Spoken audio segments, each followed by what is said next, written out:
Hello and greetings. Welcome to Hot Rod 271's 2025 Studio Series list.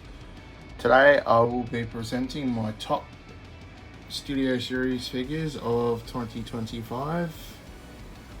And with that, there will be a couple of honorable mentions, but most of them, been a hit or miss year for the Studio Series this year in my opinion. But with that out of the way, I'll start at the bottom and work my way up to the top. A quick honourable mention that I want to throw in is the SSAOE concept art Decepticon Widow. She's not bad, but there were figures that were just better that made the list. She's not too bad. She's actually pretty fun to play around with. Robot mode's cool. The McLaren mode's cool. Overall, she's not a bad figure, just one that unfortunately missed the list by that much.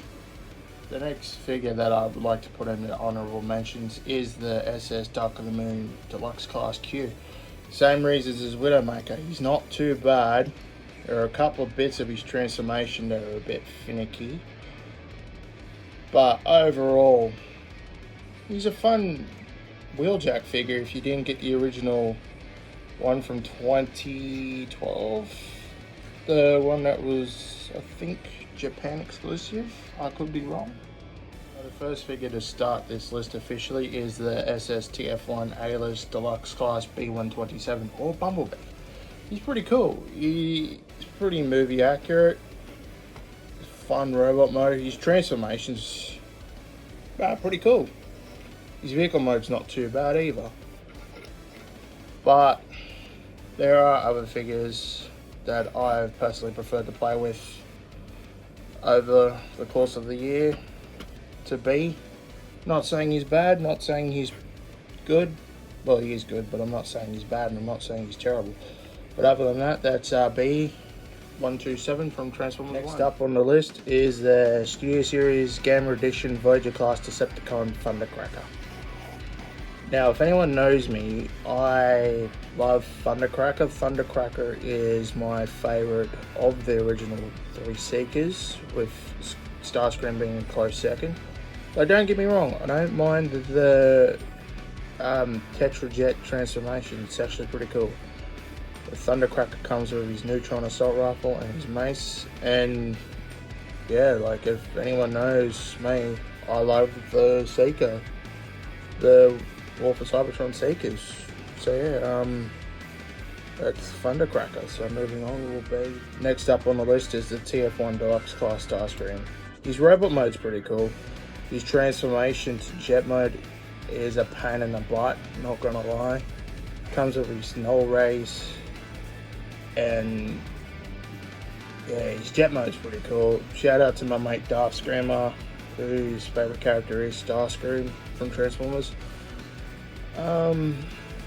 Yeah, his face looks pretty cool, but other than that, he's not too bad. With that out of the way, that's the end of the TF1 run in the Studio Series list this year, and we'll be moving on.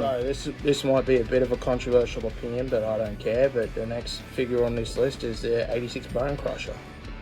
He's okay. He's not the best Constructicon. He's not the worst.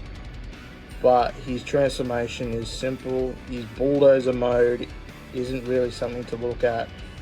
His transformation to Devastator's arm, yeah, it's okay. I wouldn't say it's the best figure. I wouldn't say it's the worst either, but he's probably the weakest out of the 6 Constructicons. With that out of the way, there's Bone Crusher and the start to the Constructicons. Next up in our list is the 86 Scavenger. Just before we continue on, I had Scavenger as my least favourite Constructicon of the whole Devastator set, but that changed to Bone Crusher because this guy like transforms into an excavator. The only complaint that I have with him and Bone Crusher, as I should have mentioned in the last cut, was they don't have rolling wheels. But his transformation to excavator mode's not too bad. His transformation to combine mode, not too bad either. And yeah, there's Scavenger, and we'll be moving on to the next figure in the list, which will be the SS Gamer Edition Voyager Class Ironhide. Now, this is the first Studio Series figure of 2025 that I bought. He's actually pretty cool. He's a redeco of Ratchet with a different weapon, that being the EMP shotgun. His transformation to vehicle mode is so enjoyable. I love doing it. And yeah, his vehicle mode's so cool. His transformation to robot mode's not too bad. And yeah, that's all she wrote for Ironhide, really. Moving on. Next up will be the first of 4 voyages for the Devastator, and that's going to be Hook. Very basic. He's not too bad, he's not too good. Transformation is pretty cool. His frame truck, pretty cool, that we can lower and raise the boom.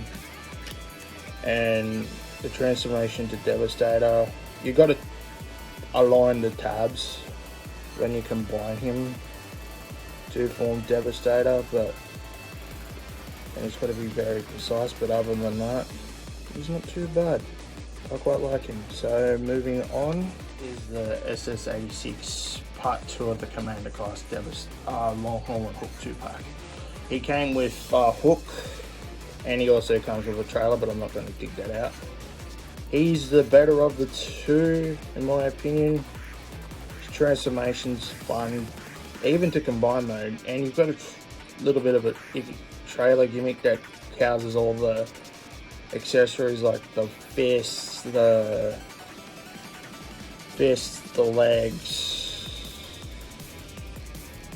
and that's it really. But yeah, that's Long Haul. Hook was also the first part of the Commander 2-pack with this guy, and I reckon Long Haul is the better of the two. So with that out of the way, I'm knocking out Long Haul and going for the next Constructicon, which is the SS86 Voyager Class Scrapper. It comes with Devastator's rifle. It splits into 3 pieces. He transformation to front end loader mode's pretty cool. Then his transformation to Devastator's foot mode is even better in my opinion. But he's okay. Individually, all the Constructicons on their own are okay, but once you combine them to form Devastator, that's where it's at. And with that out of the way, there's Scrapper, and I'm going to be starting the top 4 now. Starting off the top 4, we have the SS86 Voyager Class Mixmaster. Probably my favourite of the SS86 Constructicons. His robot mode is accurate. His transformation to cement truck mode's not too bad. His transformation to combine mode's actually pretty cool too. Simple but cool. Got him to his little blaster. And with that out of the way, that's pretty much all the SS Constructicons individually. And then in saying that, that'll probably be the next SS86 figure to be on the list. None other than the SS86 Devastator. He's pretty solid for a combiner. Like with the last Devastator figure, which was the Combinables version, that thing was rickety and didn't stay very stable. But this guy combined, you can actually hold him and lift him, and he just feels so stable. Just fun to mess around with, fun to get some action shots in. Overall, he's a pretty solid figure in my opinion. Well, with all 6, the only gripe that I have is Scrapper looks misaligned compared to Mixmaster. Oh yeah, but other than that, there's a accessory pack from Long Haul, the hands. But overall, this is probably the best we're going to get for Devastator in a long time. So with that out of the way, I've got 2 figures left to discuss, and we'll get on to number 2. Anyway, next up is the SS TLK Barricade. It comes with his, I don't know what you call this, his wrist mounted blaster. He's also got a blaster there, and whatever that's supposed to be on his arm. He came out last month actually. Got him for my birthday, and yeah, he's fun to mess around with. I like his transformation to car mode and his transformation to robot mode. But other than that, he's a solid figure, and you can actually see that he's got a red and blue eye. If my camera can focus, you can see there's a red and blue eye. But that's pretty much it. So with that out of the way, we're moving on to the top two. And with that out of the way, we're starting the top two now with the SSAOE leader class, Optimus Prime. He's a fun figure. He's got his Sword of Judgment. The only complaint is the backpack kibble. He's also got his Energon wrist blade, but I misplaced it. He's got his shield that turns into a weapon blaster.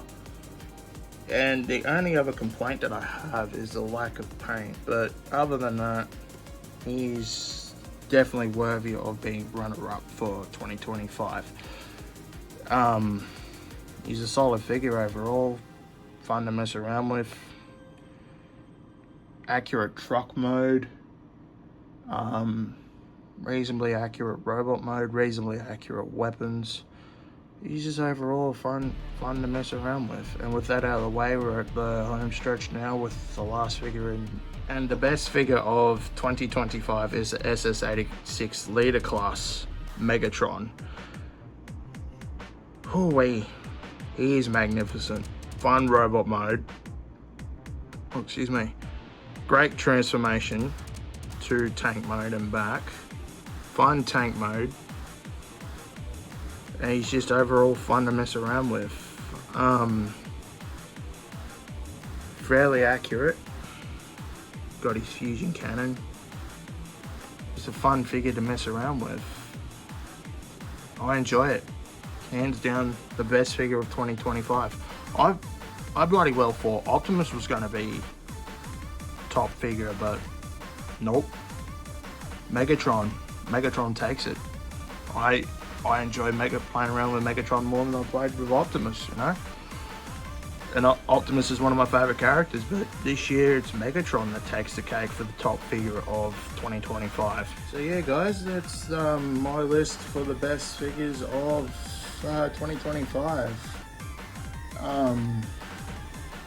in conclusion, it's been a reasonably okay year for Transformers Studio Series, with a few exceptions of Barricade, Megatron, Optimus, Devastator combined is mint. Even the War for Cybertron Seekers are pretty good. Now, there's also a little bit of thingamabob that I need to do at the end of this, and that's to give a shout out to YouTuber Ryan Pax Pops for hitting 4K. Yeah, she well deserved it, and yeah, congrats to her, you know. But other than that, that's it for the Studio Series 2025 lists. I've got Age of the Primes list to go and do now. But other than that, Merry Christmas, Happy Holidays, Happy New Year's, you know, all that sort of hoo-ha, and I'll see you soon.